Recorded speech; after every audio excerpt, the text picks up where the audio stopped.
Bagaimana cara seorang istri mengatur uang Rp500.000 untuk kebutuhan dapur selama sebulan penuh? Itu yang harus aku jalani. Sementara suamiku memiliki pendapatan lebih dari Rp25 juta. Saat aku mendatangi rumah ibu mertua, aku mendapati pagarnya sudah diganti besi baru yang mewah, dindingnya dilapisi marmer, dan pergelangan tangannya dipenuhi gelang emas. Alih-alih peduli pada kesulitan kami, ibu mertua justru menyindir bahwa caraku mengelola uang yang salah. Tepat sebelum sebuah pesan salah kirim masuk ke ponsel suamiku dari adik iparku. Hai, balik lagi bareng Mbak Pida. Sebelum kita mulai ceritanya, pencet tombol subscribe, like, dan nyalakan loncengnya dulu ya biar makin akrab. Langsung aja yuk, ini dia ceritanya. Ratih menghitung lembaran uang di atas meja makan. 5 lembar uang 100 ribuan. Di sampingnya, nota belanjaan minggu lalu menunjukkan angka yang hampir menyentuh batas itu. Beras, minyak goreng, dan telur sudah naik harga. Uang ini harus cukup untuk 30 hari ke depan. Aris keluar dari kamar mandi, aroma sabun mengiringi langkahnya.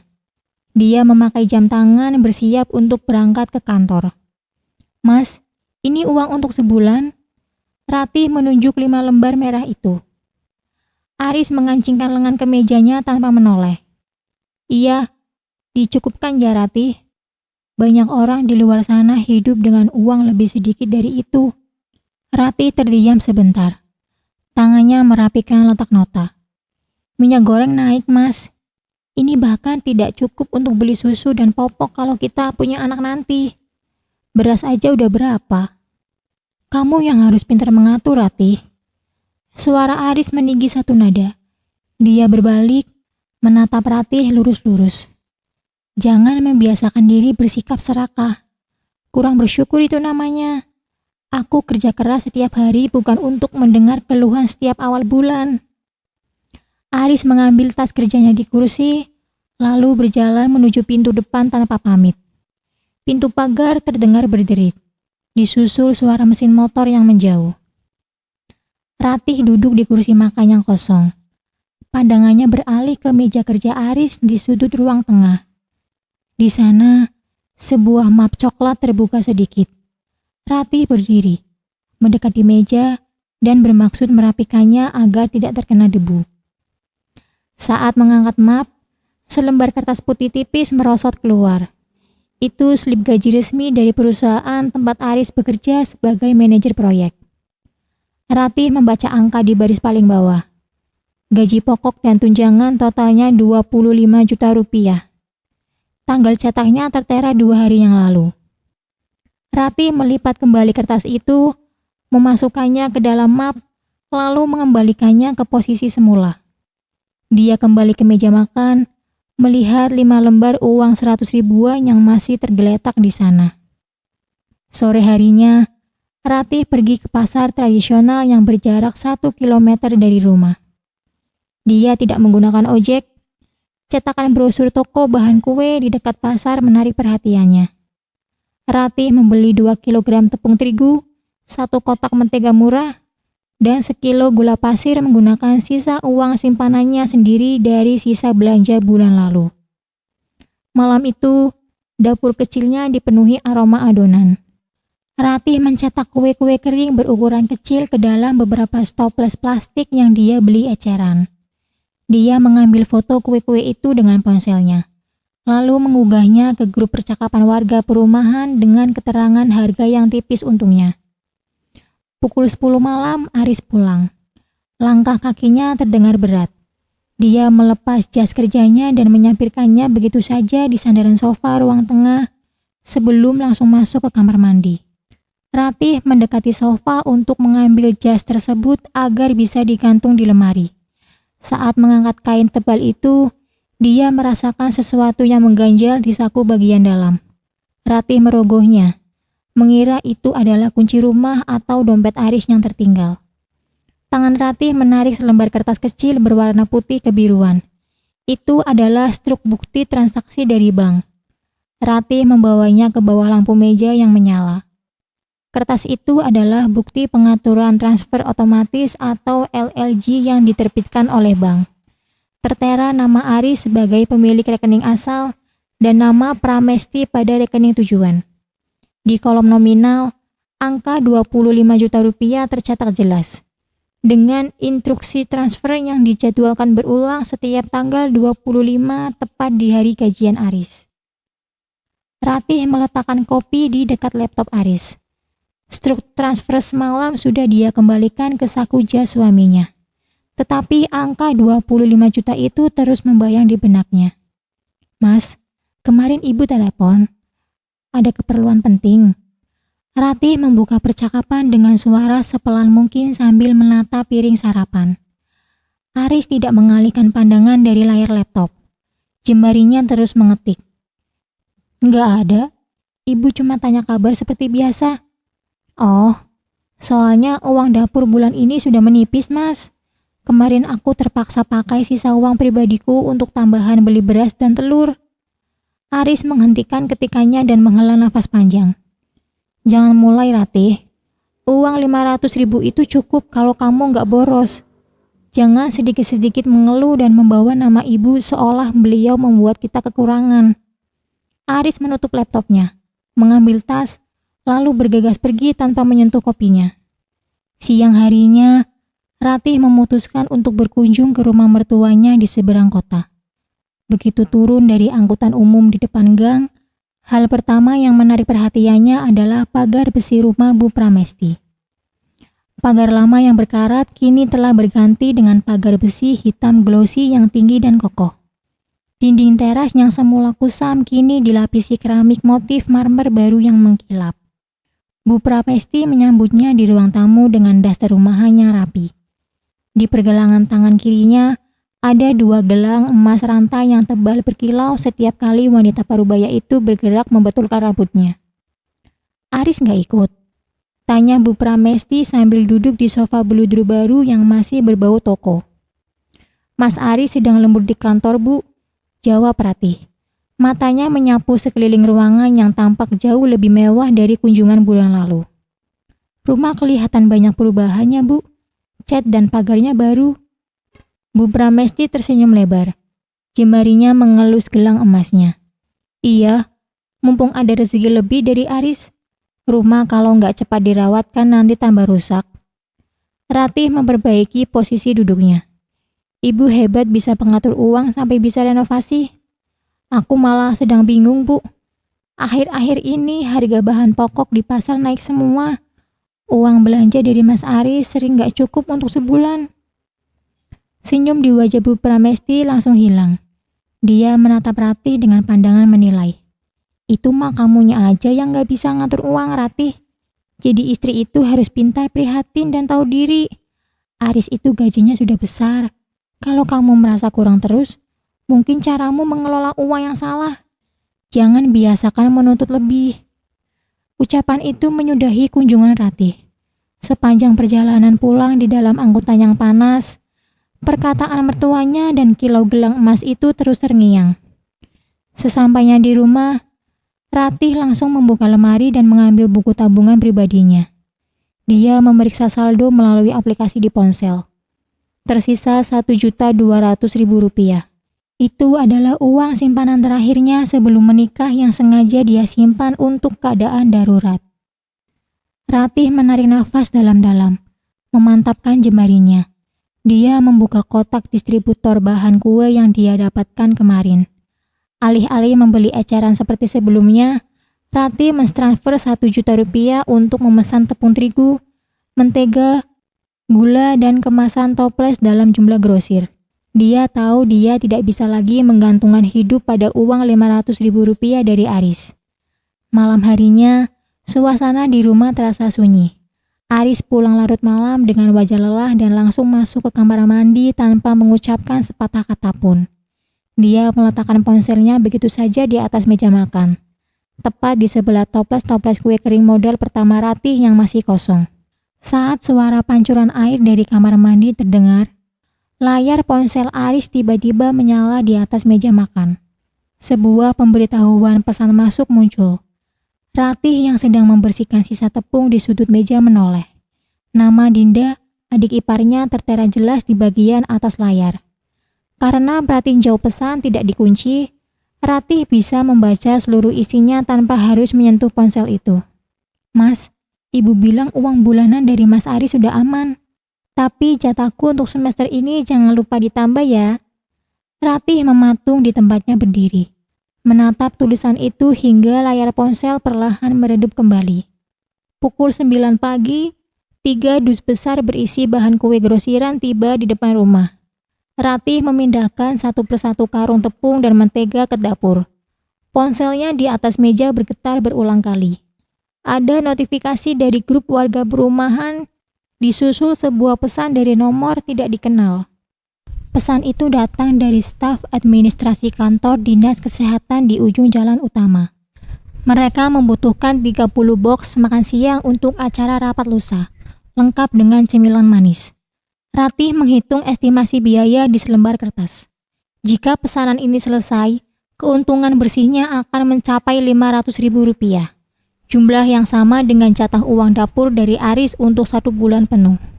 Sebelum mulai berbelanja sisa kebutuhan catering, Ratih menyempatkan diri datang ke kedai es dekat kampus Dinda. Dia sengaja mengirim pesan mengajak adik iparnya itu bertemu dengan alasan ingin memberikan contoh kue kering barunya. Dinda datang membawa tas jinjing bermerek tiruan. Langsung duduk di depan Ratih. Dia mengambil sepotong kue dan mengunyahnya cepat. "Kuliahmu lancar, Din? Minggu-minggu ini pasti sibuk urusan kampus." Ratih membuka percakapan sambil menuangkan air ke gelas Dinda. "Iya Mbak, sibuk banget. Ini juga baru selesai bayar praktikum. Untung Mas Aris cepat transfernya," jawab Dinda tanpa beban. Matanya sibuk melihat layar ponsel sendiri. Ratih mengangguk perlahan, tangannya mengaduk es teh yang mulai mencair. "Mas Aris memang selalu mendahulukan kebutuhan kalian ya. Kemarin Mbak ke rumah Ibu. Katanya sedang banyak renovasi juga." Dinda terkekeh, meletakkan ponselnya di meja. "Iya dong. Ibu kan yang kelola semua uang dari Mas Aris. Kata Ibu, mumpung Mas Aris posisinya lagi bagus, uangnya harus dikumpulkan lewat Ibu buat masa depan keluarga kita. Biar semuanya aman dan tidak habis untuk hal-hal yang gak jelas." Ratih menghentikan gerakan sendoknya. "Halnya nggak jelas." Dinda mendadak mengatupkan bibir, seperti menyadari sesuatu. Dia buru-buru meminum es tehnya sampai habis lalu melihat jam tangan.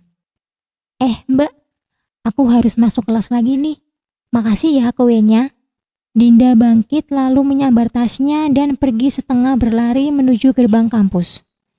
Ratih pulang dengan berjalan kaki. Kalimat Dinda terus berputar di kepalanya. Pola itu kini terlihat semakin terang bagi Ratih. Aris tidak sedang kekurangan uang.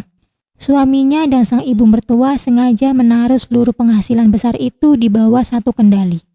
Sementara dirinya dibiarkan menghitung lembaran uang kecil setiap bulan agar terus berada di posisi bawah, meminta-minta, dan bergantung sepenuhnya pada belas kasihan Aris. 2 hari berikutnya menjadi waktu tersibuk bagi Ratih. Dapurnya tidak pernah dingin. Dia memotong sayur, menggoreng lauk, dan mengemas boks makanan hingga larut malam. Aris pulang dan pergi tanpa banyak bicara. Hanya memandangi tumpukan kardus di sudut rumah dengan dahi berkerut. Saat Ratih menerima pelunasan dari kantor dinas sore itu, dia menyimpan lembaran uang tersebut ke dalam dompet khususnya sendiri. Perasaan sesak yang biasa muncul saat dompetnya kosong kini tidak ada lagi. Malam harinya, saat Aris sudah tertidur pulas karena kelelahan kerja, Ratih masuk ke ruang tengah untuk membersihkan meja. Pandangannya terjatuh pada laci meja kerja Aris yang biasanya terkunci, namun malam ini tampak renggang 1 sentimeter. Ratih menarik perlahan kaci kayu tersebut. Di bagian paling bawah, di bawah tumpukan kartu garansi elektronik, terdapat sebuah map plastik transparan.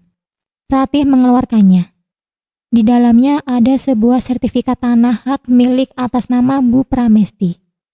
Tepat di belakang lembaran tebal itu, Staples besi menyatukan 5 lembar kwitansi pembayaran cicilan bulanan dari sebuah lembaga keuangan non-bank. Nilai nominal yang tertera pada setiap lembar kwitansi tersebut adalah 25 juta rupiah. Ratih menata dokumen sertifikat tanah dan kwitansi cicilan itu di atas meja makan, tepat di bawah sorot lampu gantung. Ketika jarum jam menunjuk angka 8 malam, suara kunci pintu depan berputar. Aris melangkah masuk, melempar tas kerja ke sofa, lalu berjalan menuju dapur untuk mengambil air minum. Langkah Aris terhenti saat matanya menangkap lembaran kertas di atas meja. Dia meletakkan gelasnya yang belum terisi. "Apa ini?" Suara Aris terdengar dingin. Ratih berdiri di sisi meja yang lain. "Cicilan 25 juta sebulan untuk tanah atas nama ibu. Jadi ini alasan jatah dapur aku hanya 500.000, Mas." Aris maju selangkah. Wajahnya mengeras.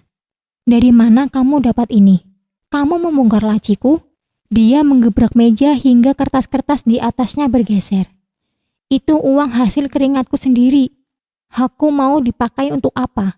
Mengingat kewajibanku sebagai anak untuk berbakti kepada ibu, kamu nggak punya hak sepeser pun untuk mengatur uang itu."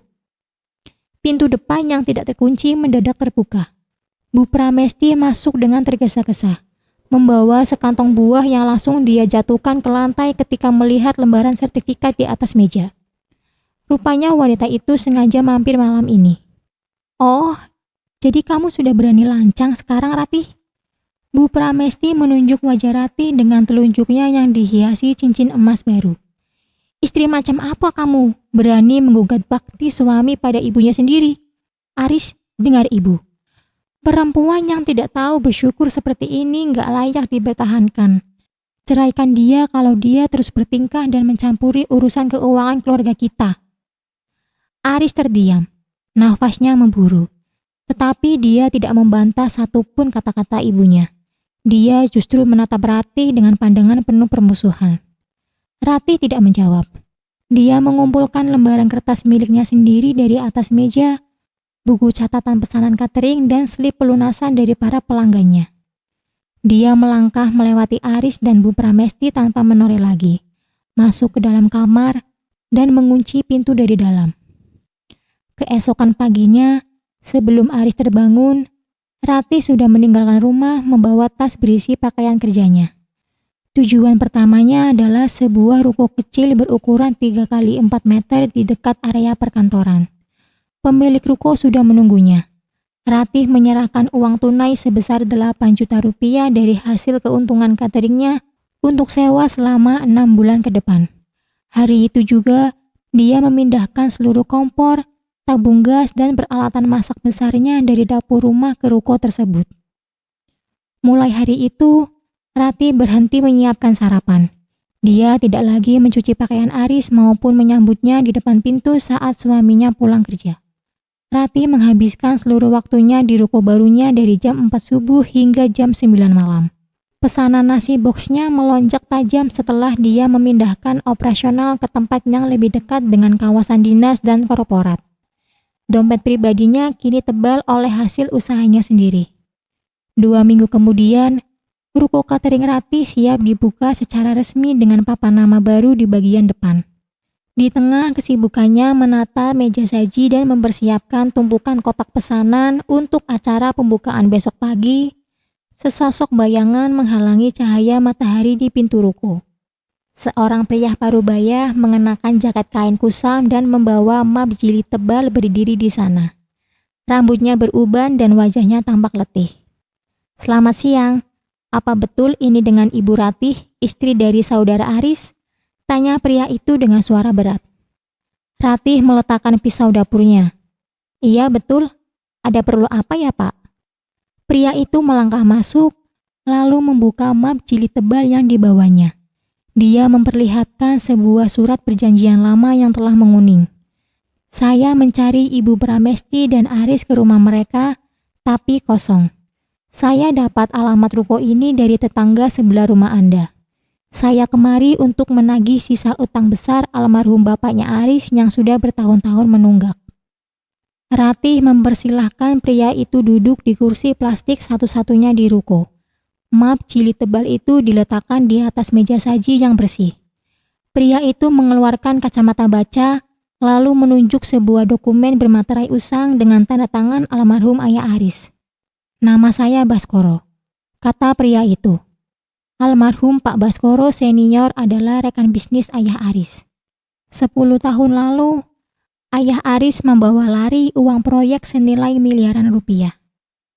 Kasus itu hampir membuat Ibu Pramesti masuk penjara sebagai saksi kunci sekaligus penjamin. Ratih memperhatikan angka-angka penalti yang tertulis di kertas tersebut. Lalu, apa hubungannya dengan sertifikat tanah atas nama Ibu Pramesti? Itu jaminan utang. Baskoro mengetuk kertas dokumennya. Aris mendatangi saya 5 bulan yang lalu, tepat setelah dia naik jabatan jadi manajer. Dia memohon agar ibunya tidak dilaporkan ke polisi. Aris setuju membayar cicilan pemulihan nama baik sebesar 25 juta rupiah setiap bulan. Sertifikat itu ditahan di kantor saya sebagai jaminan, dan baru boleh ditebus atas nama ibunya setelah lunas. Baskoro melepas kacamatanya. Ibu Pramesti sengaja membeli perhiasan imitasi dan merenovasi bagian depan rumah dengan sisa tabungan lamanya agar tetangga dan keluarga besar tidak curiga bahwa mereka sedang dikejar utang parah. Aris menanggung ini sendirian sebagai anak tertua demi melindungi nama baik ayahnya. Dia melarang ibunya menceritakan ini kepada siapapun termasuk Anda. Baskoro pamit setelah meninggalkan nomor telepon. Ratih berdiri di depan pintu ruko, menatap kertas catatan pembayaran yang kini terasa sangat berbeda. Aris tidak sedang memprioritaskan kemewahan ibunya, melainkan sedang terjepit di bawah ancaman hukum dan beban masa lalu yang besar. Namun, keputusan suaminya untuk menutup rapat informasi ini dan membiarkan dapur mereka kelaparan tetap menjadi ganjalan. Sore harinya, 3 mobil box dari perusahaan catering rekanan datang mengantar perlengkapan tambahan.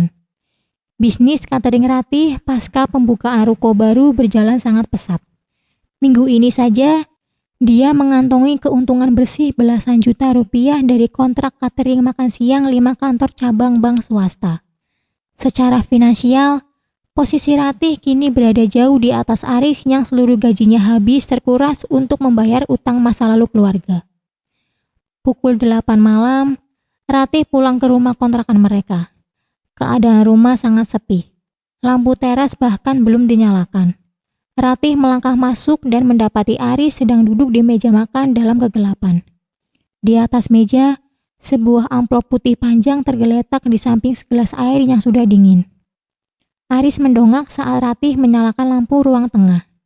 Wajah suaminya tampak sangat tirus. Lingkaran hitam melingkari matanya yang cekung. "Ada apa, Mas?" Ratih mendekati meja, matanya tertuju pada amplop putih tersebut. Aris mendorong amplop itu ke depan Ratih dengan tangan yang sedikit bergetar. "Itu surat gugatan cerai resmi. Sudah aku urus lewat pengacara kemarin." Ratih tidak langsung menyentuh amplop itu. Dia menatap Aris menunggu penjelasan. Aris menurunkan pandangannya ke lantai. Ibu terus menekan agar hubungan ini disudahi, dan sudah melihat tokomu yang sekarang sukses besar, aku sadar aku nggak punya apa-apa lagi untuk dibanggakan di depanmu. 500.000 sebulan kemarin adalah batas maksimal yang bisa kuberikan sebagai suami. Aku gagal, Ratih. Aku nggak pantas lagi berada di samping wanita seperti kamu. Ratih meletakkan amplop putih dari Aris ke dalam tasnya tanpa membukanya. Keesokan malam, dia mengirim pesan singkat meminta Aris dan Bu Pramesti untuk berkumpul di rumah kontrakan pukul 7 tepat. Ketika Ratih tiba, Aris dan ibunya sudah duduk berdampingan di sofa ruang tengah. Suasana ruangan terasa berat. Bu Pramesti melipat tangan di dada dengan dagu terangkat, mencoba mempertahankan sisi keangkuhannya yang biasa. Ratih berjalan mendekati meja kaca di depan mereka. Dia membuka tas lalu mengeluarkan amplop berisi surat gugatan cerai dari Aris.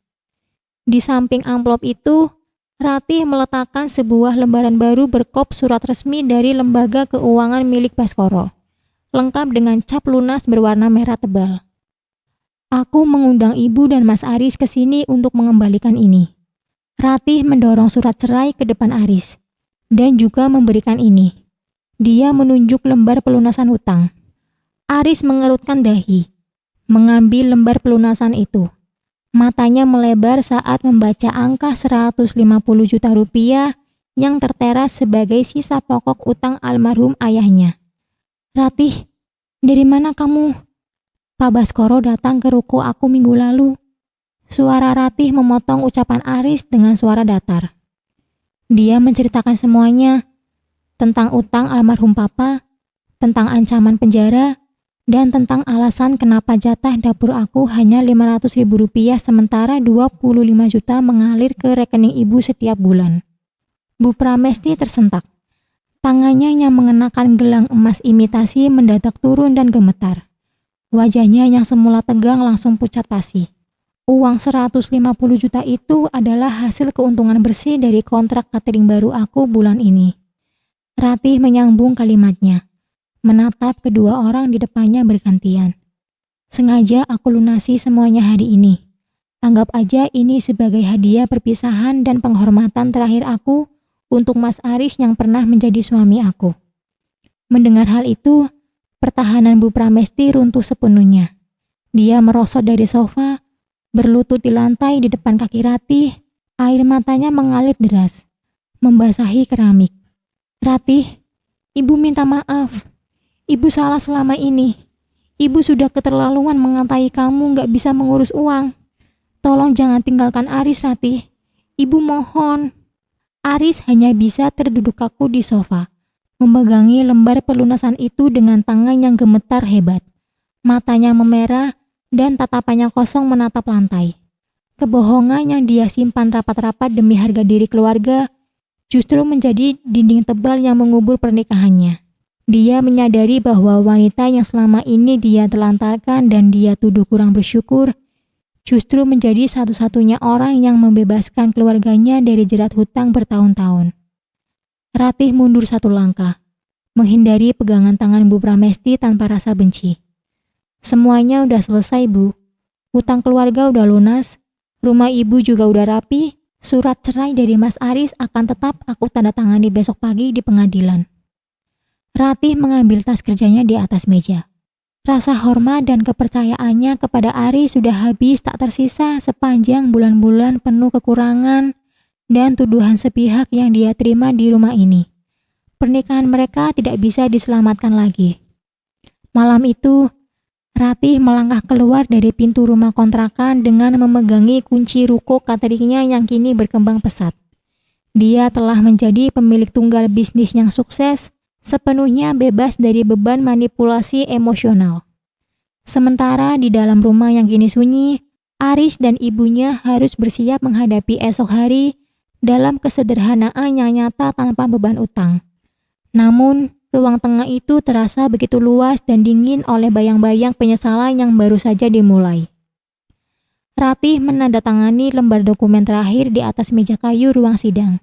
Ketukan palu hakim terdengar setelahnya, menandakan seluruh proses hukum telah selesai. Ratih melangkah keluar menyusuri koridor gedung pengadilan yang ramai. Aris mengikutinya dari belakang, lalu mempercepat langkah hingga posisi mereka sejajar di dekat pintu keluar gerbang utama. Ratih, tunggu sebentar. Aris memanggil, langkahnya tertahan. Ratih berhenti, berbalik menatap pria yang kini resmi menjadi mantan suaminya itu. Aris memakai kemeja lama yang warnanya mulai pudar. Tangannya menggenggam map plastik dokumen perceraian mereka dengan erat. Apa ada dokumen yang tertinggal, Mas? Tanya Ratih tenang. Aris menggeleng perlahan. Dia maju satu langkah menatap mata Ratih. Apakah benar-benar tidak ada kesempatan kedua? Utang ibu sudah lunas. Aku bisa memulai semuanya dari awal lagi bersama kamu. Aku janji akan terbuka tentang segala hal mulai sekarang. Ratih menatap Aris beberapa saat. Dia melihat gurat kelelahan yang dalam di wajah pria itu. Ratih tersenyum tipis, menggelengkan kepala dengan pelan namun pasti. Beberapa hal yang sudah patah nggak bisa disambung kembali hanya karena rasa kasihan, Mas. Hubungan kita udah selesai saat kepercayaan itu hilang. Jalani hidup kamu dengan baik bersama ibu ya. Ratih berbalik, melangkah menuju mobil minibus putih miliknya yang sudah menunggu di area parkir tanpa menoleh lagi. Aris tetap berdiri di tempatnya, menatap kendaraan itu bergerak menjauh dan membaur di tengah kemacetan jalan raya. 3 bulan kemudian, sebuah karangan bunga besar berjejer di sepanjang trotoar depan gedung baru 2 lantai di pusat kota. Papan nama kayu berukir tulisan Restoran Dapur Ratih terpasang kokoh di bagian atas pintu masuk utama. Hari itu adalah hari pembukaan resmi restoran pertama milik Ratih. Suasana di dalam restoran sangat ramai. Puluhan rekan bisnis dari berbagai kantor cabang bank swasta, instansi dinas kesehatan, serta beberapa jurnalis media lokal berkumpul di ruang utama. Ratih, yang mengenakan pakaian kerja rapi, menyalami para undangan satu persatu. Dia menandatangani beberapa kontrak kerja sama catering jangka panjang yang baru di depan meja registrasi. Di sudut kota lain, di sebuah rumah dengan pagar besi hitam, Bu Pramesti duduk di teras sambil memegang koran sore lokal. Di halaman tengah, terdapat foto besar Ratih sedang memotong pita peresmian restorannya yang baru. Aris keluar dari pintu rumah, mengenakan seragam kantor lamanya, bersiap berangkat kerja. Dia sempat melirik sekilas ke arah foto mantan istrinya di koran tersebut sebelum memakai helm, lalu menyalakan sepeda motornya yang terdengar berisik. Ibu dan anak itu tidak saling berbicara, hanya memandangi berita kesuksesan Ratih yang kini hanya bisa mereka saksikan dari kejauhan. Selesai acara peresmian, Ratih duduk di kursi kerja ruang kantor pribadinya di lantai 2 restoran.